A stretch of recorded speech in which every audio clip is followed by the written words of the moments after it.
Good morning, everybody. Hey. Sorry, I'm about 6 minutes late. I apologize. I have a really good excuse. like you're going late to class. Teacher, I have a good excuse. Good morning and happy Sunday, S-O-N day. Thank you. Someone came in and I didn't see who it was, but good morning to you. I appreciate you, Periscope family and my Facebook family.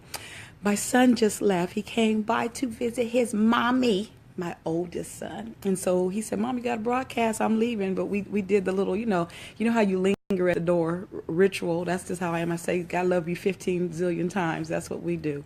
So it was just so wonderful to see his face. That's my oldest, and he doesn't live at home anymore. But he come by and he check on his mama and his grandmama and his pawpaw and his sissy, And so I love that. I love that he's wired like me. He's family oriented, and he loves his people, and so he come and check on his mama. Hey, Dr. Finch, happy good morning Sunday, S-O-N day to you. I was saying I'm a little tad bit late this morning. My oldest just left on his way to work, came by to see about his mama and his grandma and his sister and his pawpaw. So I'm just so happy and pleased to see his face. That's my 6'4" baby. So I'm always looking up at him.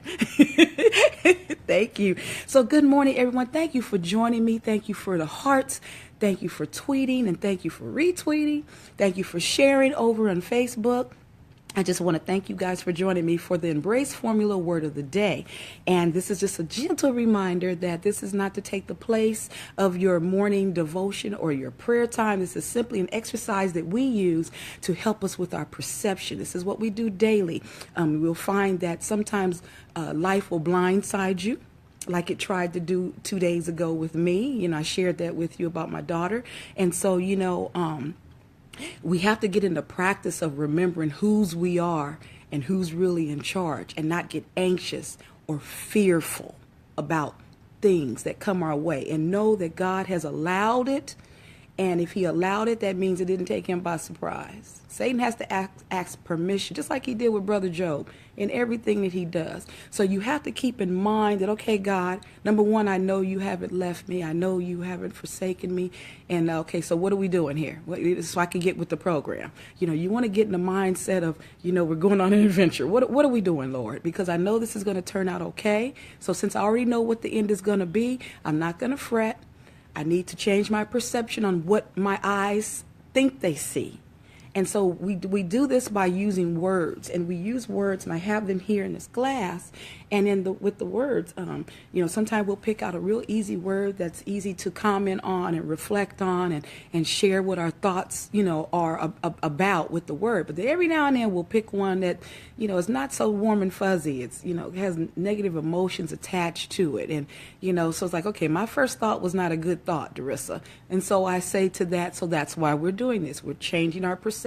We're getting in the habit of not relying on what our eyes see or what we think we know, and we're changing our perception on it. Okay, so I pick a word blindly. I reach in here and I say that's symbolic of life, because like I said, sometimes things will happen and there's no segue.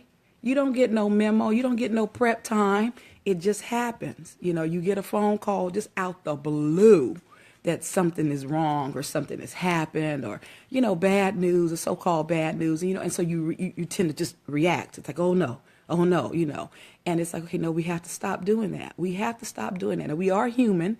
It's going to happen, but we need to be aware that we're doing it so we can switch that thing up and change our perception real quick, as quickly as possible. Because if we don't, we start to sit in the negativity, and we ponder on that. And we start thinking about it a little too much, and that thinking starts turning into worry. And you can't be full of worry and full of faith at the same time. Those two, it doesn't exist, because worrying is based on what you think you see and what you know. Faith is based on what you don't see. Okay, you understand what I'm saying? So you can't do the same. You can't do them both at the same time.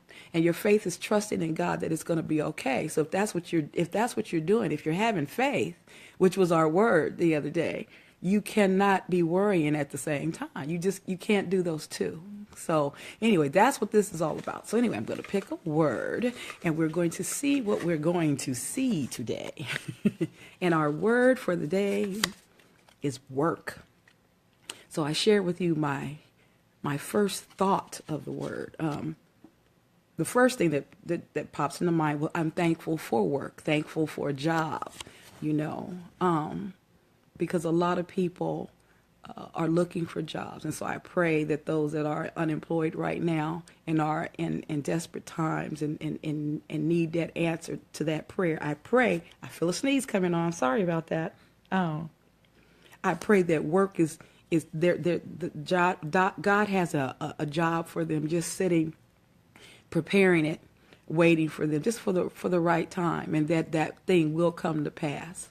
So that's the first thing that popped in my mind. But now I'm thinking about working for the kingdom, and I think about are you putting work behind your what you speak? What are you doing? We pray a lot.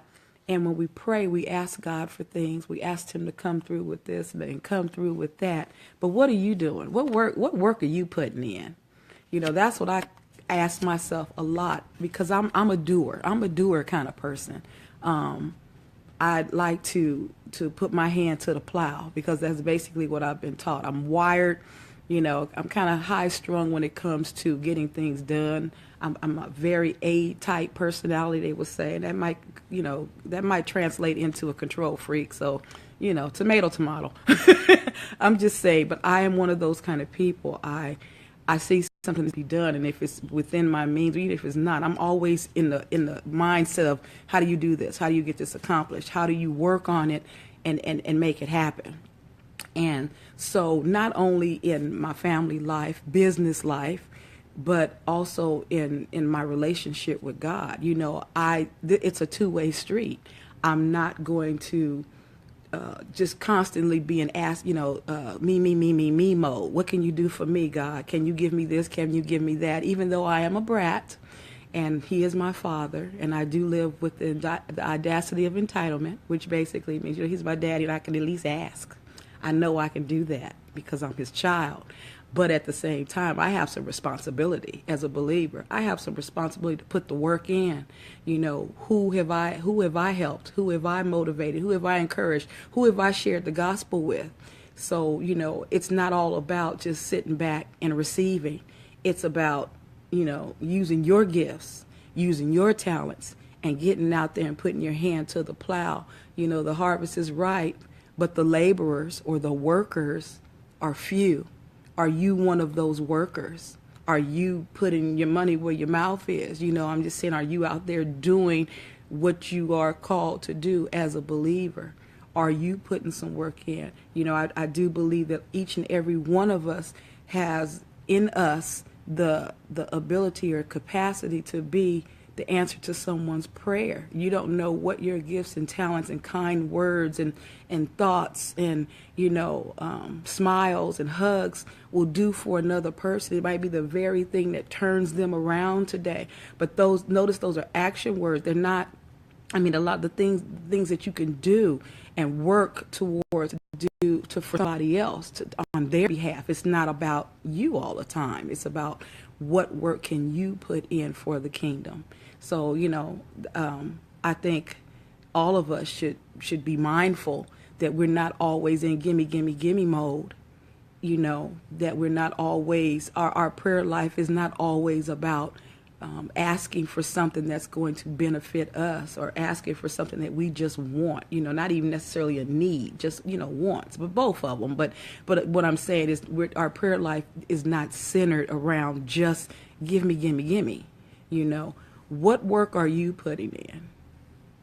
Is your prayer life all about, Lord, give me the strength to do this certain thing, for someone. Give me ideas that will help someone. Give me the capacity to forgive someone. Lord, help me to understand what I need to do today that will encourage someone. Your prayer life should really be about those kind of things also, if not more so, so you need to put in the work. You need to meditate and think about what work and what things, what verbs you need to put into action, using your set of skills, your set of gifts, your kind words. for someone else. So yeah, that's my work. I always try to use the words, and I try to make them come to me by way of what can I do today? Because again, I'm a doer. That's just who I am. So whenever I pull a word, I know I was looking at some of my replays from earlier days, like when we started January the 1st. That's why today is day 57. And I really noticed a pattern with myself. I noticed, because I try to, see what I'm doing, what I'm not doing. And I noticed that I always bring it back to doing a verb. And that's why I say I realize even more so I am, because I study myself, that I am a doer. And so every word tends to be, how can I apply that word for me today, in the way of what can I do to implement the word, to make this word resonate with me and mean something more to me, more than it ever did before. I pulled the word. I want to walk away with a different understanding or a different perception of the word, or a more defined perception of the word, because I know what work means. But like my goal is to walk away with, okay, let me add another layer to my understanding. You understand what I'm saying?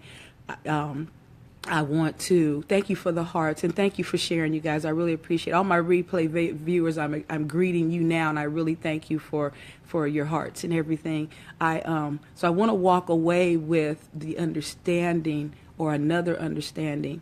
And so today it would be, okay, Darissa, you know what work means, but okay, let's bump it up a notch. Let's understand it to be the word that you need to always be conscious of, that you need to always make sure that you are working toward helping someone, encourage someone. You are putting this word into action, to constant action, not just today, but every day, making it a part of my being, incorporating it into my doing. And so that's my goal, because I think that's what helps me change my perception of it, to actually apply it. It's one thing to sit here and share a thought, but to actually apply it and do it, put it into action, then it becomes a part of you if you do it repetitively. You know what I'm saying? Do it enough. So anyway, I hope you do the same thing. What are your thoughts on the word? You can please go to, we have a page, and we'll soon be starting a group, because I'll be changing the broadcast in the month of March. It's the Embrace formula, the Embrace formula. And that's where I post the word every day, usually around, noon. By noon, it's posted. And then you just tell me what your thoughts are of the word. What's your perception of the word of the day? Okay, so thank you so much for joining me, you guys. Again, I'm Darissa. I am the creator of the Embrace Formula, and the founder and CEO of God's Chosen Vessels. I thank you for joining me this beautiful Sunday. I mean, the sun is shining here. Now, this is the California I know and love. The weather is absolutely beautiful. It's gorgeous here. Thank you for joining me wherever you are in the world. God bless you and your family. I hope you have a fabulous Sunday. S-O-N day. I love that. I love writing it out that way, especially on Sundays. And I encourage you to embrace your life and embrace your purpose. Cherish your time. And also remember that God woke you up this morning. He opened your eyes, giving you another chance to get it right. Don't blow it, y'all. God bless you. I'll see you on the next broadcast.